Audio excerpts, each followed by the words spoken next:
नमस्कार, मैं हूं संजीव श्रीवास्तव। आप देख रहे हैं 4 PM न्यूज नेटवर्क। दोस्तों, आपने जो हमारा ओपनिंग मोन्टाज देखा, इसमें जो महिला नजर आ रही हैं, शायद इन्हें आप पहचान गए होंगे, और ना पहचान पाए हो तो मैं स्मरण करा दूं कि इनका नाम रामबाई है और ये मध्य प्रदेश विधानसभा की सदस्य रही हैं। बहुजन समाज पार्टी की टिकट पर उन्होंने साल 2018 में विधानसभा का चुनाव मध्य प्रदेश के जो दमोह जिला है उसकी पथरिया विधानसभा सीट से जीता था और उसके बाद सुर्खियों में आई थी। और इनका जो अंदाज, इनका जो एक तरीका रहा काम काज करने का, वो पूरे 5 साल सुर्खियों में रहा। ये कमलनाथ की मददगार बनी तो एक अवसर पर भारतीय जनता पार्टी की मदद करती भी नजर आई और इन्होंने मोदी की तारीफ भी की और तमाम सुर्खियां बटोरी। बहुजन समाज पार्टी की जो सुप्रीमो मायावती हैं, वो तो भरपूर इन पर भरोसा किया ही करती रहीं और शायद वही भरोसा रहा कि साल 2023 का जो मध्य प्रदेश विधानसभा का चुनाव हुआ तो इन्हें पुनः टिकट मिला। लेकिन इनकी सुर्खियों, इनका जो अंदाज, इनका जो कामकाज का तरीका था जिसका मैं जिक्र कर रहा हूं, पूरी खबर अब ये कहीं दिक्कत में है, संकट में है, वो आपको बताने या आपको पूरा का पूरा जो घटनाक्रम है वो बताने, जो सुनाने जा रहा हूं, उसके पहले जो ये सुर्खियां बटोरती थी, इनका जो अंदाज होता था, उसकी एक झलक आपको दिखाता हूं तो आपको और अच्छे से याद आ जाएगा। क्योंकि वो जो इनका तरीका था, जो ये रंगदारी भरे अंदाज में एक जो विधायक होने की ठसक होती है, वो जब अपने आप को प्रेजेंट करती थी तो क्या कुछ होता था। देखिए पहले एक पूरा का पूरा वो अंदाज, इनका पुराना अंदाज, इनका पुराना रवैया है। वो करीब 3.5 मिनट के आसपास का घटनाक्रम है। पहले उसे देखिए, सुनिए, फिर करूंगा आगे की बात। आपका कर्तव्य क्या है, आप ये बताइए। आप कलेक्टर है ना, कलेक्टर का मतलब बताइए। पूरा सभी लोग कलेक्टर का मतलब बताइए। जिसकी पात्रता है, जे पात्रता नहीं है, मैं चेक करा। तो क्या चेक कराओ? 15 साल में चेक नहीं करा पाते हो क्या? मैं चेक। आपका कर्तव्य क्या है, आप ये बताइए पहले। जो नहीं, कैसे निर्देश की बात करते हो? ठीक है, बस कर्तव्य क्या है तुम्हारा? आगे बैठ के सोने का थोड़ी है। और आप नियम की बात मत किया करो मुझसे, क्योंकि नियम की बात करो तो तुम्हारी आंखें या किसी की कर्मचारियों की आंखें नहीं फूटी हैं। जब 35, 15 साल से बैठी, पूरा चेक करा लेंगे मैडम। क्या चेक करा दूं? क्या चेक करा दूं? ठीक है, मैं भी आऊंगा, मैं भी शिविर आऊंगा। आप मुझे ये बताइए, शिविर किस लिए लगाया? शिविर इसलिए लगाया जिसकी पात्रता है वो छूटे दो। तो पात्रता इनकी है तो कहाँ जाएंगे? इसी में चेक करा दो। कहाँ है आपके अधिकार? ठीक है, मैं चेक। कौन देखेगा? आप देखोगे ना, तो कहाँ से देखोगे? ठीक है, आप पूरा उसका फोटो से निकलवाएंगे। कहाँ से देखोगे आप ये बताओ। एक व्यक्ति का जिसकी पात्रता बनती है, जो पात्रता नहीं है 15 साल में, और हम लोगों ये 15 साल की पात्रता, अब वो 15 साल में क्या, अभी जो आपकी अगर पात्रता बनती है तो किसको चाहिए चेक करें? आपने बोला कि अधिकारी नहीं मैं ही चेक करूंगा, बोला आपको जो जितने भी लोग हैं, जिसके पास भी वो समाज के पैसे नहीं, अभी जब से जुड़े गए उसी टाइम नहीं, तो इसके ये तो पात्रता में इसके पति को खत्म हुआ मिलने से जुर्माना पड़े। तो इतने दिन की सजा कर्मचारी को कौन देगा? चेक करा वो कौन, अगर पात्रता अरे आगे पूरी का ठीक है, चेक कराने की बात करते हो? ठीक है, ओके। कलेक्टर हो कि ढोल हो? बेवकूफ आदमी, क्यों कलेक्टर की कुर्सी पे बैठे हो जब तुम्हारे लिए इतना तरीका नहीं है? तो अपने घर बैठो। बदतमीज, कह रहा मैं चेक करा लूंगा, ये नहीं दिख रहा किसी को? बताइए, चेक कराने वाली बात है? ये कलेक्टर है या बेवकूफ है? अकल ही नहीं 2 रुपए की। चेक करा लेंगे, चेक करा लेंगे। वो जो फिल्म के अंदर डायलॉग मार रहे हो, मैं देख लूंगा, मैं देख लूंगा, ठीक है? नहीं बैठने की भाषा करते हो पर कलेक्टर हो के। ए गुरु, अगर 1000 ले लेते तो हम सोचते कि चलो ठीक है, तो कुछ भी दिक्कत नहीं जा। देखो, आटे में नमक बरोबर चलत है, ठीक है? हम तुमसे बहुजनों से कह रहे, हम तो उसे जानो ही कह रहे, लेकिन ऐसो नहीं कि कोनो से पूरी थाली ही छीन ले। हम मना नहीं करा और हम भी जाना थे, हम लोग अंदर नगरी चौपट राजा चल रहा, लेकिन परिस्थिति देखना पड़ा। जोन आदमी मजूरी कर रहे, जोन आदमी मजूरी के लाने बाहर बाहर जा रहे, और इनको कुटीर, एक कुटीर कितने किया जा बताओ? बिल्कुल, मैं आपके माध्यम से नरेंद्र मोदी जी को धन्यवाद देती हूँ, प्रहलाद पटेल जी को धन्यवाद देती हूँ, नमेश शाह जी को धन्यवाद देती हूँ, जो उन्होंने इतना अच्छा निर्णय लिया।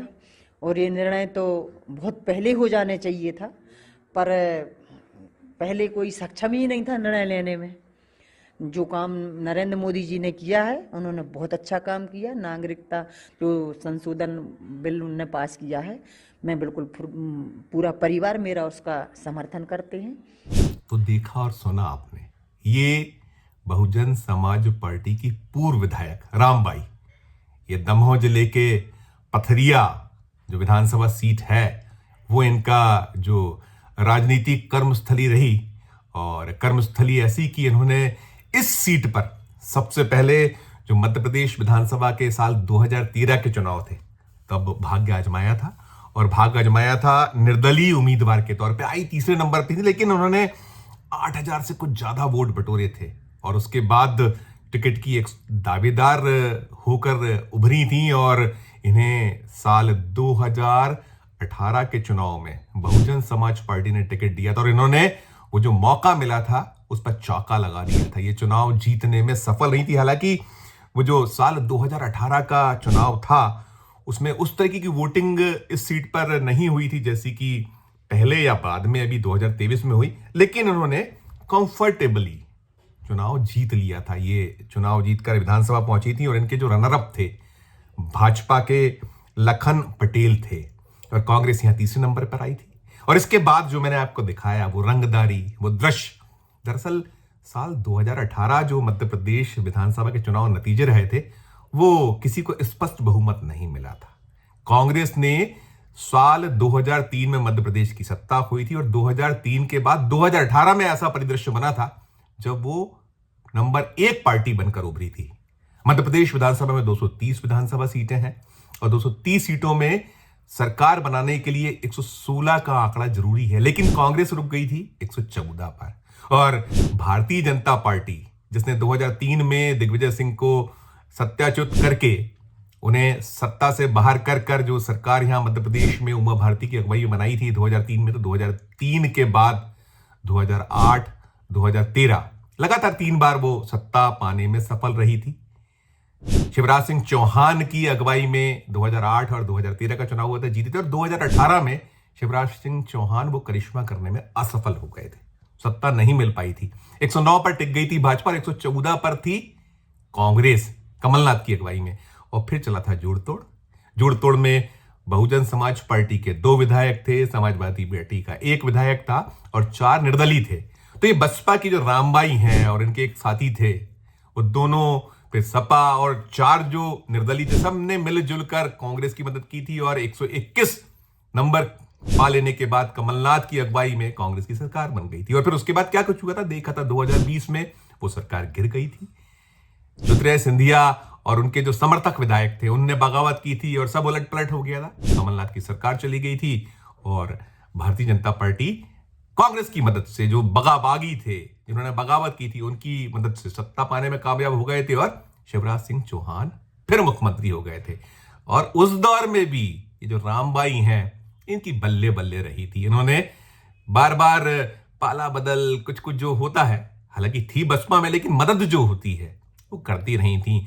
और पूरा का पूरा मसला, मामला, माजरा जो अब है, रामबाई उस वक्त अर्श पर थी, लेकिन अभी फर्श पर है। साल 2023 में जो मध्य प्रदेश विधानसभा के चुनाव हुए, उसमें तीसरे क्रम पर ही बसपा के टिकट पर चुनाव हार गई।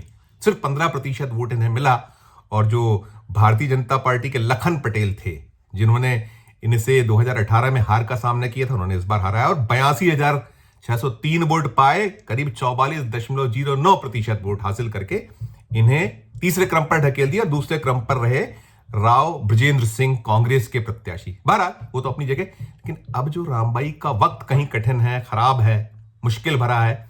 एक दौर में कमलनाथ की जब उन्होंने मदद की तो उन्होंने इनको हाथों हाथ लिया था, सर माथे पर बैठाया था, क्योंकि वो एक ऐसी मददगार थी जिससे सरकार कहीं ना कहीं बनी हुई थी, चल रही थी, उसमें मदद इनकी थी, तो इनकी बल्ले बल्ले भी थी।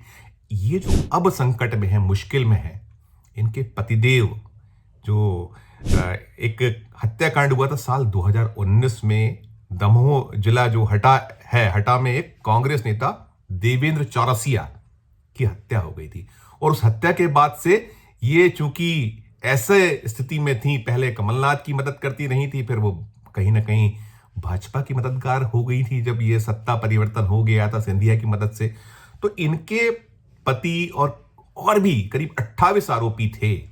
28 आरोपियों में इनके पति, इनके देवर, इनके भतीजे ऐसे लोग थे।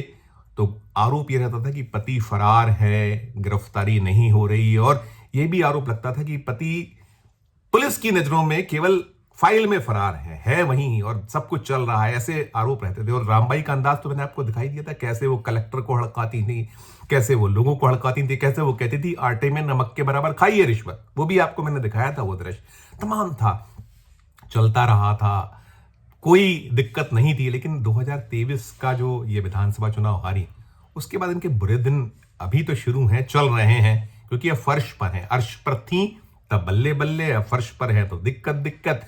और अब ये हुआ है कि इनके पति, इनके देवर सहित, इनके भतीजे सहित 25 लोगों को जो कोर्ट है, जिस लोअर कोर्ट जो वहां है, उसने पथरिया के ये जो पूर्व विधायक रामबाई के पति गोविंद सिंह, देवर चंदू सिंह, भतीजा गोलू ठाकुर और हटा जनपद अध्यक्ष इंद्रपाल पटेल सहित 25 लोगों को उम्र कैद की सजा सुनाई है। यह फैसला शनिवार को आया है।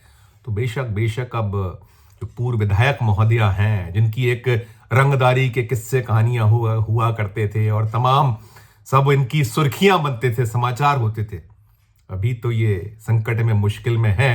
और मैंने वो भी दृश्य आपको दिखाया सुनाया जिसमें ये नरेंद्र मोदी की तारीफ करेंगी, प्रधानमंत्री नरेंद्र मोदी की उन्होंने जो तारीफ की थी।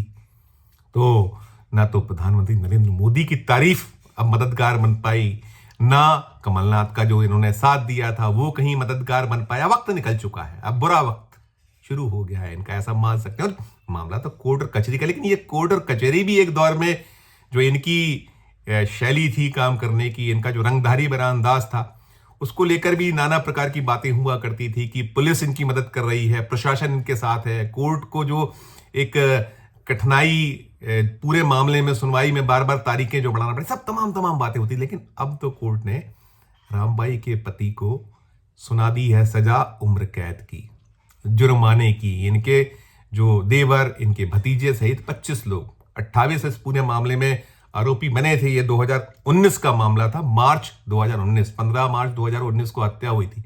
उस मामले में 5 साल से ज्यादा समय हो गया, 5 साल 255 दिन, तब जाकर ये जो मुकदमा मामला है ये कोर्ट में एक ऐसी स्थिति में पहुंचा है, फैसला आ पाया है। तो अब ये निश्चित तौर पर रामबाई के लिए तो भी मुश्किल है, और जो सुप्रीमो है बसपा की मायावती, उनके दल के लिए भी झटका है।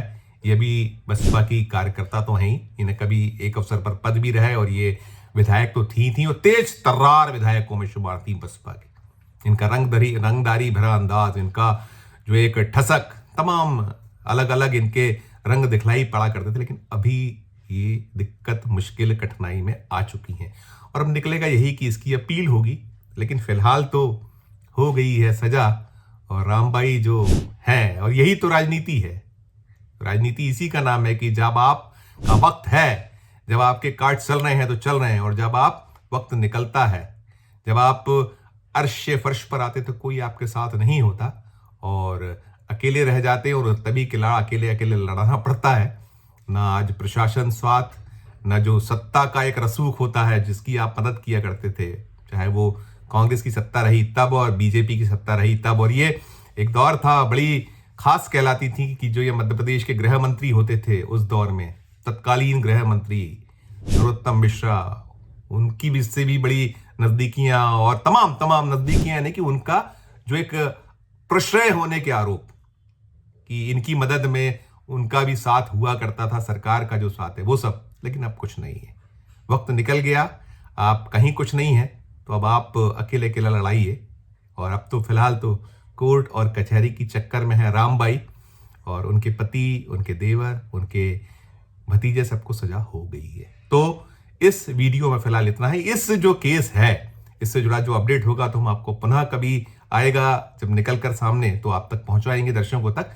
इस वीडियो में फिलहाल इतना ही, फिर किसी नए विषय, किसी नए वीडियो के साथ आपके समक्ष हाजिर होंगे। हमारा जो अनुरोध होता है कि हमारे चैनल को लाइक कीजिए, सब्सक्राइब कीजिए, ज्वाइन का बटन ना दबाए तो ज्वाइन का बटन भी जरूर दबाइए। और यदि ये खबर आपको अच्छी लगी हो तो ज़रूर हमारे इस वीडियो कमेंट बॉक्स में जाकर ये जो वक्त निकलता है, राजनीति किसे कहते हैं, क्या इसकी तासीर होती है कि कभी आप अर्श पर, आसमान पर, और कभी आप फर्श पर, जमीन पर, तो क्या हाल क्या होता है, उस पर भी टिप्पणी जरूर कीजिएगा। प्यार और स्नेह बनाए रखिए और देखते रहिए 4 PM न्यूज़ नेटवर्क। धन्यवाद, नमस्कार।